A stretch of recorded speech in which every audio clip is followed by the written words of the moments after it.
Yeah. Assalamu alaikum wa rahmatullahi wa barakatuh. It's recording, bro.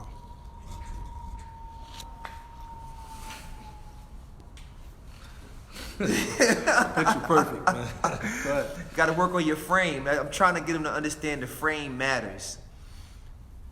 All right, go ahead. Assalamu alaikum. Wa alaikum salam wa rahmatullah. So we're here with our first series.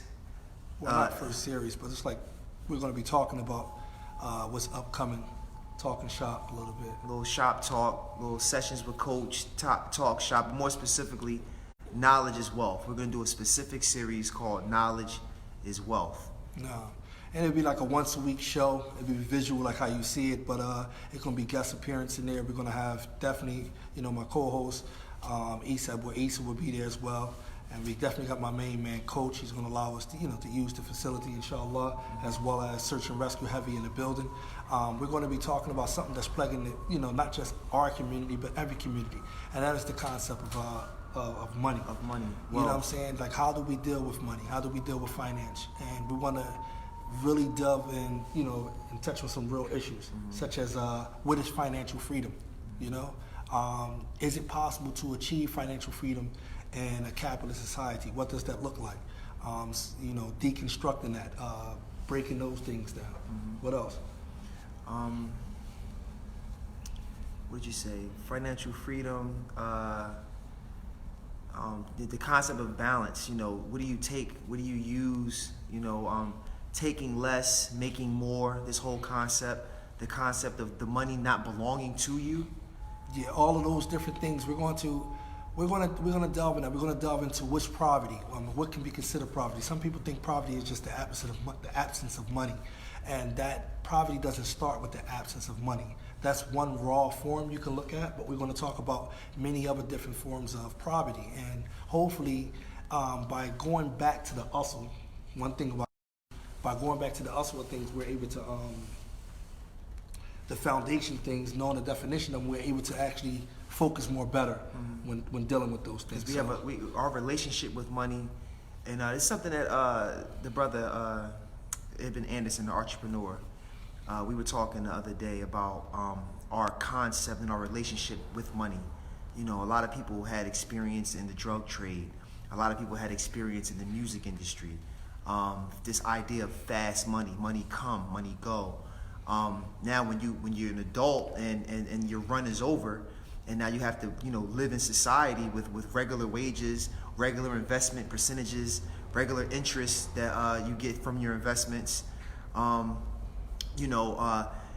People don't have patience for seeing those particular strategies or seeing those ideas all the way through, because it doesn't look like money. It's not a bag. And those type of things. So these misconceptions warps your thinking. It warps your ambition. It makes everything boring to you. You don't got time for that. If I could just get this real quick, then, but the then never takes place. You start compounding your problems and you don't really offer the proper solutions. But when you see other groups and you say, wow, how come this group can do this and this group can do that and these people do all these different things? First and foremost, their concept of economy, their concept of wealth and building and finance, collectively as a group, is a model for success. Yeah, what's called group economics. We're going to deal with that as well, talking about group economics. So this is some of the stuff that we're definitely going to be highlighting. Hopefully, this video is not going to be long. We got to get ready to go pray.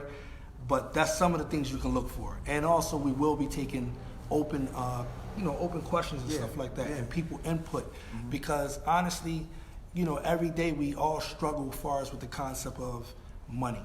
And one of the things about money, it boils down to, you hear it a lot, is budgeting.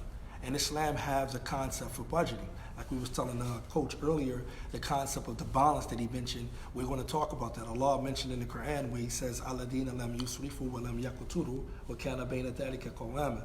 In the 25th chapter of the Quran, Allah talks about this in Surah Furqan, that those who place a balance in between, they are not too extravagant, they don't spend over their means, and they're not too stingy where they withhold and they don't give, but they have a middle course. And if you look at the capitalist society, you're going to realize that the secret that lies in playing in the capitalist society is the fact that you take less to gain more. If you take more, you will increase in debt more and you gain less. And what I mean by that is you're going to understand, we're going to break this down. Taking less, other words, is meaning you don't play along with the capitalist society programs. And you might say, hold up, you got to at some extent, yes, but only out of necessity. So they came up with a concept they call frugal. But in Islam, we've been had that concept. You know, whereas though a person, and you see this, a lot of people who have really money, they concentrate more so on what is an asset that brings them more, which is more valuable than what is actually, you know, as far as what is not a liability, but what is something that is flamboyant or extravagant. It's more volatile. It goes away. This is what they concentrate. They're not going to go out. It doesn't have longevity. It doesn't have longevity. Yeah, they're not going to go out and go spend all of their money on a watch that costs this amount of money, right? And then they walking around with, your whole advance on my wrist. Like, come on, that's that flamboyant stuff. You're not going to do that. It don't make sense. But if they do buy a watch, that watch got to be something that's going to be an asset that they can actually flip and bring them back onto their feet, or that they can increase more. So we're going to talk about those type of concepts. You know what I'm saying? So taking less is, other words, you're not going to look shiny, meaning the credit game, because you have to understand the capitalist society harpers on credit. They feed off the credit, you know, and they make money when you owe money. And the Muslim, his job is to not die in debt. So I take on a 30-year mortgage, I take on this car payment, I'm living for the lifestyle. You're spending money that you don't even have. So you're living outside of your means. Now you've meet the status quo, but for whose society, for whose community? And then you're not even realizing that you're just nothing but you're a hamster to the capitalist society. You're that hamster, you're the study case. Because what they pretty much do, even if you look at education, education is not to place you to make you a boss. So we're going to talk about the concept of what is a boss? Is a boss a worker? Can a worker be a boss? Do a boss have to work? Is it excluded from that? And the concept of financial freedom, you're going to see that there are 4 tiers or 4 levels when it comes to financial freedom that they have defined what is financial freedom. And they use many different methods the rich has developed. They use nonprofit organizations to escape tax, because it's all about escaping taxes at the end of the day. And they use what we call write-offs and donations as a tax write-off. It's all about keeping the government, Uncle Sam, out of your pocket at the end of the day. How do you create that leisure time for yourself? And the way that we realize that, you're only going to be able to do that if you don't play so much. Don't get caught up in the Joneses. The new this, the new that, I have to have this, I have to have that. It's all a trap. It's all a trap. You have to rely so much so on the fact of taking less. Your investment's going to be better. We're going to talk about the 1/3 rule. We're going to deal with that as well. What is the 1/3 rule? Also, you can tell me about the 1/3 rule. Yeah, that's important. no, we're going to talk about the 1/3 rule. You go ahead. But the barter system, which is a lost trade, you know, amongst us in society. You know, we'll go to a thrift store and buy something before we'll actually go to somebody and trade. Trade for value. Yep. You know, and a lot of times you complain about not having money, but then you look in your closet. Do you have anything in your closet you could trade for something that you need? A bill? You know, so when you're buying a bunch of sneakers, when you're buying a bunch of video games, when you look at the end of the month and you see, or end of the year, and you say, that is a lot of money in a lot of things that I don't even want anymore, or things that I don't even use anymore. It's obsolete. The new version came out. That was 2012 game, or 2019 game is 2020, you know, so that means that the 2019 game is obsolete. So now when you look at those investments, you're spending $100 at a time. You know, how do you find better alternatives to some of those purchases and satisfying some of those needs? Yeah, as far as the win, someone asked the win. When we're going to start this is going to be once a week. We're going to come up with the date and the time, and we'll post all it up and keep you guys informed. But it will be once a week. We'll be doing this, inshallah ta'ala. And it's going to be systematic. It's going to go over subject topics. We're not going to be freestyling. Yeah. No, it's not. It's not going to be like that. It's going to be but casual. You know, we want it to be engaging. It's not a lecture. It's not something that, you know, we're not promising that we have it all figured out. And understanding that money is not paper. You know what I mean? the concept of monetary gain. Wealth is not paper.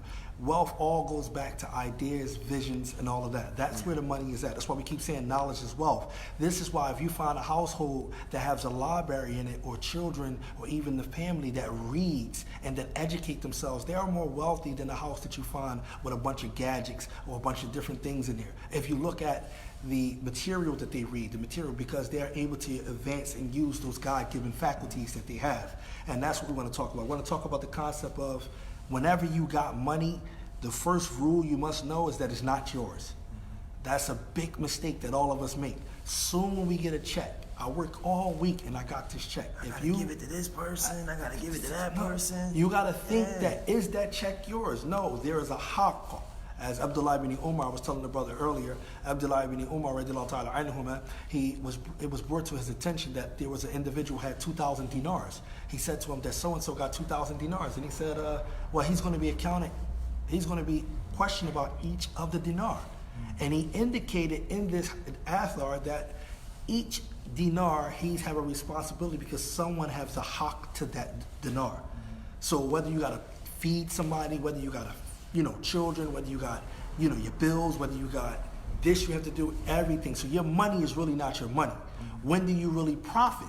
You understand? So all of these things have to come into consideration. We're going to talk about all of those things, how to achieve and to know how important this subject is to increasing the wealth in our community. It takes virtue to know virtue. So my store, perfect example, search and rescue store. A person to come in here and if the untrained eye, the first thing they're gonna say is, this is a thrift store? And it's like, to some, yeah, but to others it's something else.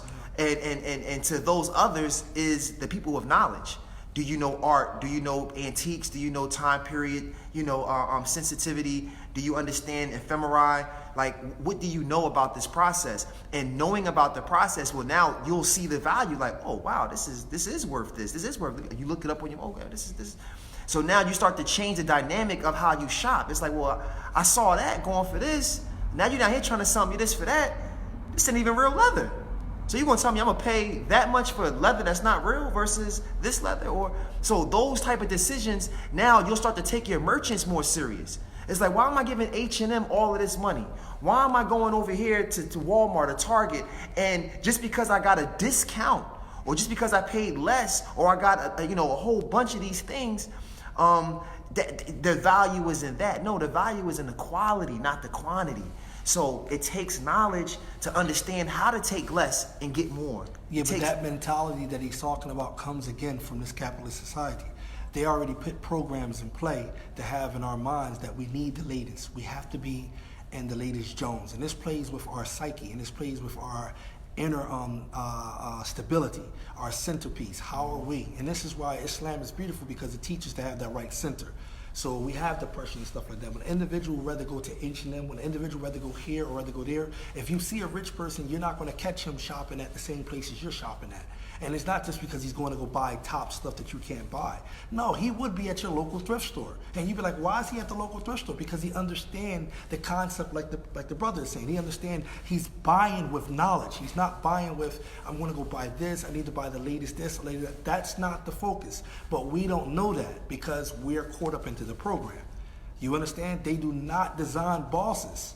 When you go to school, they don't design bosses. If anyone of you ever read Rich Dad, Poor Dad, or even went through the series, you would see what he was explaining, the difference of going to traditional school in the industrial age, understanding that age. Back then when it was all about making sure you get a what? 401k, or not even 401k, but making sure you get a retirement plan. Well, no, a lot of people went to college. A lot of people went to college for business management. People went to college for these different majors. But when he was saying in there, he was saying that as far as your education, back then you were succeeding because you get into the industrial age by working in one of those steel mill companies or something like that, and you got to retire at that. There's some cushion. There is some cushion. But he's saying now it's not about that. And if you look at it, because we're in an informational age, you don't have to do all of that. You don't have to try to play it safe. But they're doing the same thing with information that they were doing with that industrial advancement. Yeah, but you don't have to play safe. A workforce. You understand? You don't have to play safe. When it comes to money, there's a risk factor. There's always going to be a risk factor. That's with everything in life. And it's always about, you know, gains and losses at the end of the day. But when do you gain and when do you lose? You know what I'm saying? Is gaining looking loud? Yo, I got the latest this. No, you really lost when you got the latest this, and then you come to find out your bank account is not reflecting. You are falling short in your obligations. People who you have a hawk over you, you can't even give them their hawk and anything like that. You fell short. You didn't win. But to you, you win. Why? Because if you look at your shoes, it's nice. If you look at the coat you got on, if you look at your will, helps you it's feel nice. better about yourself. It make you feel better about yourself. But no, you really lost. And they understand that concept. So we gotta come up out of that and say, no, you know, we got a big, and this is where it comes break down the boys from the men. And it's going to take a lot of, you know, help. Discipline and patience. It's going to take that, you know. Last but not least, the brother talked about one of the issues that he mentioned was, and we're going to address it, and that's the concept of the heart. The heart plays a vital role in all of this as well. And I know a lot of people don't know because, you know, when it comes to money, man, people will break up with you about some money, man. You know, when it comes to money, he was just telling me about that. Nah, people have lost every moral character that they've grown up and was built on when it comes to a dollar. I do it. How much? They ask questions like that on social media. Would you do this for $1,000? Would you do this for $1 million? So I think people already know that the morals go out the window when it comes to dollars because they don't understand any other way to get it. They don't understand that getting money is spiritual. It's not how much you move around and you dance around. You know, it seems like it because they throw the money at you when you dance around, but when you plan for your money, when you schedule your money, when you're disciplined for your money, when your lifestyle is your money. Well, the 1/3 rule is going to help you with that. And that is because from the hadith of Abu Hurairah radiallahu ta'ala anhu, where the man mentioned what he did with his money and the angels actually made dua for him. What he did with the wealth that he got, he took 1/3 of it and he gave it to his family. 1/3 he invested, and 1/3 he actually 1/3 he actually gave away in charity. So that's why we call it the 1/3 rule. When you have money or have anything, you have to make sure that it's not. You have to understand this. Capitalist society is about self-interest. Any job, anything that you get is more so about profiting and self-interest. It's not about the welfare or the well-being of society at large. That's the difference between Islamic finances and Western finances. You know, we have to cover the 5 aims or objectives of the Sharia. And no, you don't have to say, which is, you know, we have to cover. That's in the. Come on, give us the 5 aims real quick, Shay. That's going to go on the talk. But you know what I'm saying? You don't have to just. I'm not telling you to go broke. You don't have to say, well, I got this idea and I got money. I got to go broke because I got to feed everybody else. That's not what we're saying. We're saying don't be more selfless, and you're gonna profit more. If you be someone who is more self-interest, you're gonna be screwed, and you're gonna work the way that these people work. And the rich, remember this rule, and I'll leave you with this: the rich do not remain the rich by helping the poor. I want you to always remember that. The rich do not remain rich by helping the poor. That's not their job, and that's not the way that they work. So they're not throwing you a bone. You understand? Programs out there that you know that's free, that you can take advantage of, they take advantage of those programs, but they're not telling you about them. They're not informing us. They're not in your local, you know, community centers, shops, community centers, and stuff like town that. hall meetings. You know, they're not there. And even when they were, what were we doing? We weren't wasn't listening. paying attention. That's another thing. So we got to take accountability too. Yeah. So you have to make sure, you know, that you start learning these things so you can be better. And one thing about me is I like to push that Islam cover every basis. So yeah, I'm going to be coming from an Islamic point of view. You can call me the religious dogmatic guy, you know, because he always mess with me. But you know, I'm going to be coming from Islam, inshallah. That's what I like to do. But hopefully, stay tuned, inshallah. Jazakallah khairan, brother. Assalamu alaikum wa rahmatullahi wa barakatuh. Subhanakallah wa bihamdik.